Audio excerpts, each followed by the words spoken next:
नमो भगवते वासुदेवाय. तर आपण श्रीमद भागवत महापुराण पाहत आहोत आणि त्यातील हा आपला पाचवा स्कंदातील अध्याय 8व्या अध्यायामध्ये आपण भरताचा मृगाच्या मोहाने मृग यवनीत जन्म.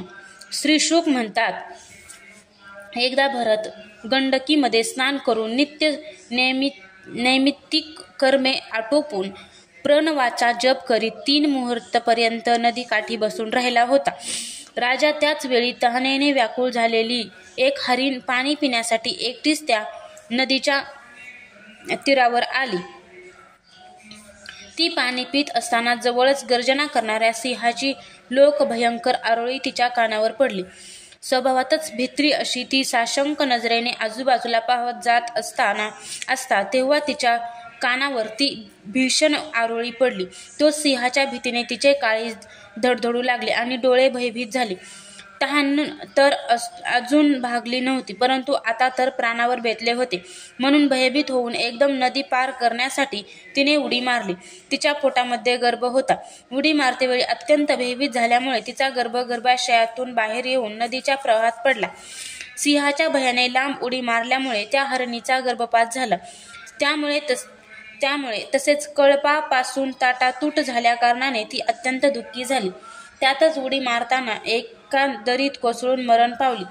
राजर्षी भरताने बिचारे हरणीचे पाडस आपल्या आईची ताटातूट होऊन नदीच्या प्रवाहात वाहत आहे असे पाहून त्याला त्याची दया आली आणि त्या मातृहीन पाडसाला तो आपल्या आश्रमात घेऊन आला. त्या पाडसाविषयीची भरताची ममता दिवसेंदिवस वाढतच गेली.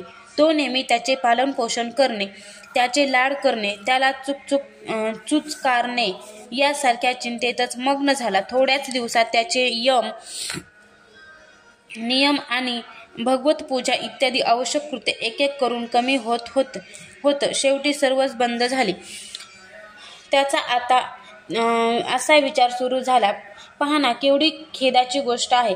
या गरीब बिचारा मृग पाडसाला कालचक्राच्या वेगाने आपला कळप, सूर्योदय आणि बांधवांपासून लांब सारून माझ्याजवळ आणून सोडले.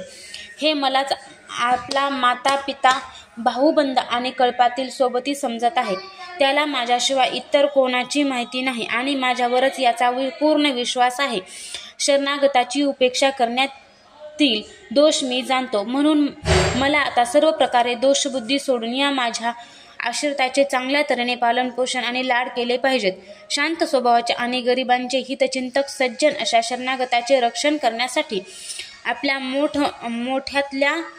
मोठ्या स्वार्थाचीही कधीच पर्वा करीत नाहीत.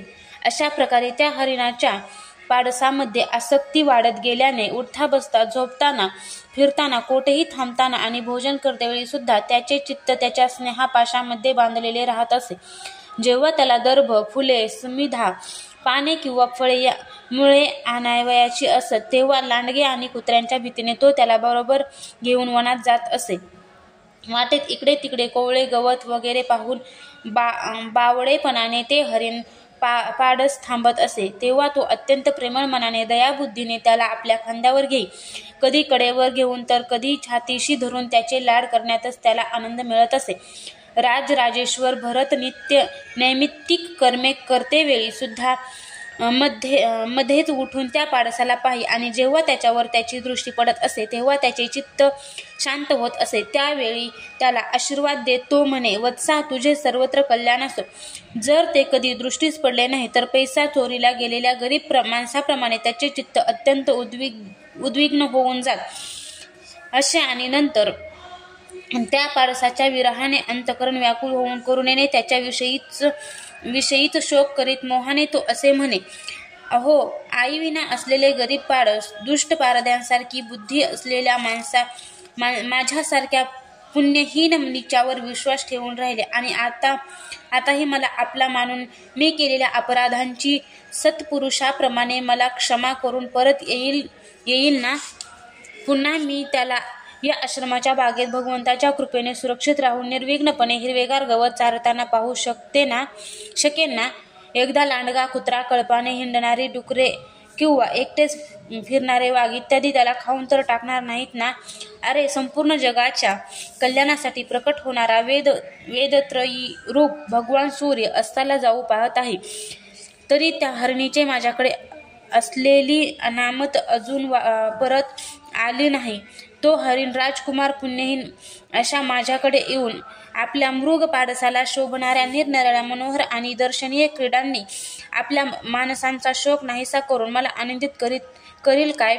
कधी कधी मी लटक्या रागाने खोट्या समाधीचा बहाणा करून डोळे मिटून बसत असे, तेव्हा तो घाबरून माझ्याजवळ येऊन जलबिंदू सारख्या कोमल शिंगांच्या टोकांनी माझे अंग खाजवीत असे. मी कधी दर्भावर हवन सामग्री ठेवीत असे, तेव्हा तो त्याला तोंड लावून ती अपवित्र करीत असे. त्यावर मी रागावल्यानंतर तो भयभीत होऊन स्वतःचे बागडणे सोडून एखाद्या ऋषिकुमाराप्रमाणे स्तब्ध बसत असे. त्याच्या खुरांच्या खुणा जमिनीवर पाहून, अहो, या तपस्विनी धरतीने असे कोणते तप केले आहे की जी त्या अतिनम्र कृष्ण मृग पाडसाच्या छोट्या छोट्या सुंदर सुखद आणि कोमल खुणांनी पाडसरूपी धन हरवल्यामुळे अत्यंत व्याकुळ आणि दीन झालेल्या मला या द्रव्याच्या प्राप्तीचा मार्ग दाखवित आहे आणि स्वतः आपलाही सगळीकडे त्या पदचिन्हांनी शोभिवंत करून स्वर्ग मोक्षाच्या इच्छुक ब्राह्मणांसाठी यज्ञस्थळ तयार करीत आहे. ज्या जमिनीवर काळवीट वावरतात ती जमीन शास्त्राने यज्ञाला योग्य मानली आहे. चंद्रावरील हरिण पाहून त्याची आई सिंहाच्या भयाने मेली होती. तेच मृगपाडस आपल्या आश्रमातून चुकलेले पाहून दीनवत्सल भगवान चंद्र त्याची दया येऊन त्याचे रक्षण करीत नसेल ना, किंवा आपल्या पुत्राच्या वियोगरूप वडवानराच्या प्रखर ज्वलांनी हृदय होरपल्याने मी एक मृग बालकाचा आश्रय घेतला होता. आता ते निघून गेल्याने माझे हृदय पुन्हा कासावीस होऊ लागले. म्हणून हा चंद्र आपल्या शीतल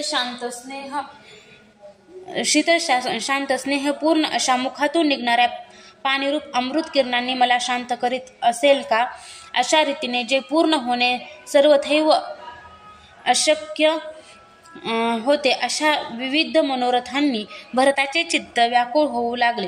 मृग बालकाच्या रूपाने ओढवलेल्या प्रारब्धामुळे बिचारा भरत भगवत आराधना रूप कर्म आणि योगानुष्ठानापासून दूर गेला, नाहीतर त्याने मोक्षमार्गातील साक्षात विघ्न समजून आपल्याच काळजाचा तुकडा असलेल्या पुत्राचाही त्याग केला होता. त्याचीच मनुष्येतर हरिण पाडसामध्ये अशी आसक्ती कशी निर्माण होऊ शकली असती? अशा प्रकारे विघ्नांच्या आहारी जाऊन राजर्षी भरत योग साधनेपासून भ्रष्ट झाला आणि त्या मृग बालकाच्या पालन पोषण आणि लाड प्रेमात मग्न राहून आत्मस्वरूपाला विसरला. याच वेळी अटळ असा प्रबळ वेगवान भयंकर काळ उंदराच्या बिळात साप घुसावा तसा त्याच्या शरीरात घुसला. त्यावेळी सुद्धा ते पाडस त्याच्याजवळ बसून पुत्राप्रमाणे शोकाकुल झाले होते. त्याला अशा स्थितीत पाहून त्याचे चित्त त्याच्यातच गुंतून राहिले होते. अशा प्रकारच्या आसक्तीमध्येच हरिणाबरोबरच त्याने शरीराचाही त्याग केला. त्यानंतर अंतकालीन भावनेप्रमाणे इतर सामान्य मनुष्याप्रमाणे त्याला मृग योनीच मिळाली, परंतु त्याची पूर्वजन्मस्मृती मात्र नष्ट झाली नव्हती. भगवत आराधनेच्या प्रभावाने या योनीत सुद्धा मृगरूप येण्याचे कारण जाणून तो अत्यंत पश्चाताप करीत म्हणू लागला, अहो, केवढी ही खेदाची गोष्ट! मी संयमशील महानुभावांच्या मार्गापासून भ्रष्ट झालो. वास्तविक मी मोठ्या धैर्याने सर्व प्रकारची आसक्ती सोडून एकांताने पवित्र वनाचा आश्रय घेतला होता. तेथे जाऊन जे चित्त मी सर्व भूतात्मा श्री वासुदेवांमध्ये निरंतर त्यांच्याच गुणांचे श्रवण मनन आणि संकीर्तन करून तसेच प्रत्येक क्षण त्यांचीच आराधना आणि स्मरण इत्यादींनी सफल करून स्थिर भावाने पूर्णपणे त्यांच्यातच लावले होते. पण अज्ञानी अशा माझे तेच मन अकस्मात एका लहानशा हरिण शिशूच्या मागे लागून आपल्या ध्येयापासून ढळले. अशा प्रकारे हरिण बनलेल्या राजर्षी भरताच्या मनामध्ये जी वैराग्य भावना जागृत झाली ती लपवून ठेवून त्याने आपल्या हरिणी मातेचा त्याग केला आणि तो जन्मभूमी कालंजर पर्वतावरून निघून पुन्हा शांत स्वभावाच्या मुनींना प्रिय अशा पुलस्त्य आणि पुलह ऋषींच्या आश्रमात भगवंताच्या शालग्राम तीर्थामध्ये आला. तेथेही काळाची प्रतीक्षा करीत आसक्तीच्या मोठ्या भयाने एकटाच राहून तो सुकलेली पाने, गवत, वेली यांचा पाला खाऊन पोट भरीत मृग यवनीची प्राप्ती करून देणाऱ्या प्रारब्धाच्या समाप्तीची वाट पाहू लागला. शेवटी त्याने आपले अर्धे शरीर गंडकी नदीच्या पाण्यात बुडवून सोडले. अध्याय 8 समाप्त.